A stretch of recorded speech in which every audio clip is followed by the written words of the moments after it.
नमस्कार. गोदाई किचनमध्ये सगळ्यांचं अगदी मनापासून स्वागत. तर ही भाजी बघू शकता, मस्त अशी ही भाजी होते आणि अशी मस्त अशी वरून अशी तडका करून जर केली ना भाजी, इतकी छान लागते. शिवाय ही पौष्टिक आहे. रक्तवाढीसाठी याचा खूप चांगला उपयोग होतो. पोट साफ होण्यासाठी अगदी अतिशय ही भाजी चांगली आहे. तर ही भाजी कुठली केली मी पुढे दाखवते चला. एकदम खमंग अशी ही भाजी होते. ही भाजी भाकरीबरोबर इतकी अप्रतिम लागते ना. तुम्ही भाकरी थोडीशी कडक करायची, म्हणजे मऊसूत अशी भाकरी करायची नाही, अगदी थोडीशी करायची. किंवा मग तुम्ही काय करा, दुपारी जर तुम्हाला संध्याकाळच्या जेवणाला करायची असेल तर दुपारी भाकरी करून ठेवा. मस्त अशी ही भाजी होते. तर ही भाजी आहे राजगिऱ्याची. बघू शकता मस्त अशी हिरवीगार अशी पावसाळ्यात ह्या भाजी, राजगिरा, माठ, ह्या चवळी, ह्या भाज्या ज्या आहेत ते पावसाळ्यात खूप छान मिळतात. अशा हिरव्यागार आणि अगदी टवटवीत अशा ह्या भाज्या मिळतात. तर ही भाजी निवडून घ्यायची आणि चिरायच्या आधी धुवून घ्यायची स्वच्छ. तर ही बघा अशा प्रकारे घ्यायची. थोडीशी देठं घ्यायची, जी कोवळी देठं आहेत की नाही तीही थोडीशी खुडून घ्यायची, म्हणजे ही देठं जी आहेत ते खूप छान लागतात अगदी चवीला. खूप ह्या देठामुळेच आहे ना तुमचे पोट साफ व्हायला मदत होते, कारण देठं जे असतात त्याच्यामध्ये चोथा भरपूर असतो.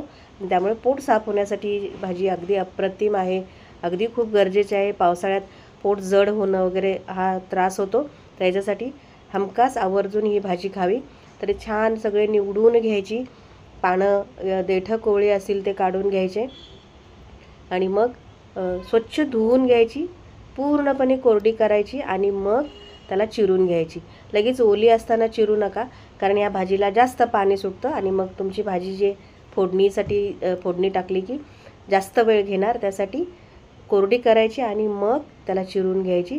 तर अशा प्रकारे मी चिरून घेतले बघा, स्वच्छ करून घेतले. अगदी हिरवीगार दिसते बघू शकता तुम्ही. आणि अशी थोडीशी देठंही घेतलीत, अगदी ही कोवळी देठं आहेत ती घेतलेली आहेत मी. जास्तही घ्यायची नाहीत, कारण मग निबार असतील तर ते शिजत नाहीत लवकर आणि मग बाकीचे 30 देठं शिजण्यासाठी पानं जे असतात ते फार लवकर शिजली जातात. तर अशी स्वच्छ धुवून निवडून घेतली, चिरून घेतली. आता फोडणी करायची. कढईमध्ये तेल घालायचं, 1-1.5 चमचा तेल घालायचं. तेल थोडंसं कमी घातलं तरीही चालेल.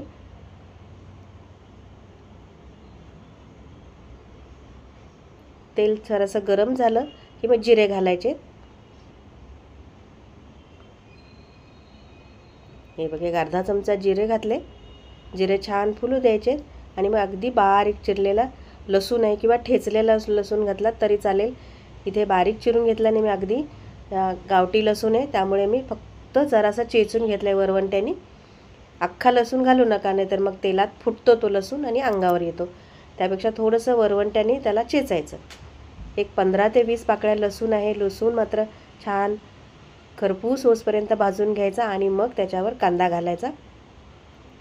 कांदाही 1-1.5 कांदा आहे मोठा चांगला बारीक चिरून घेतला आहे, तोही परतून घ्यायचा. आता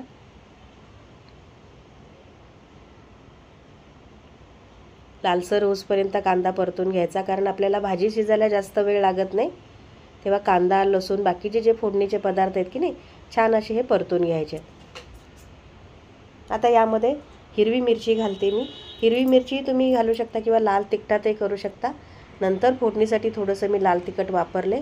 तर इथे 3 ते 4 हिरव्या मिरच्या आहेत. ह्या तिखटवाल्या हिरव्या मिरच्या आहेत, कारण तसंही या भाजीला वेगळं काय आपण वापरणार नाही, त्यासाठी मिरच्या भरपूर घालायच्या.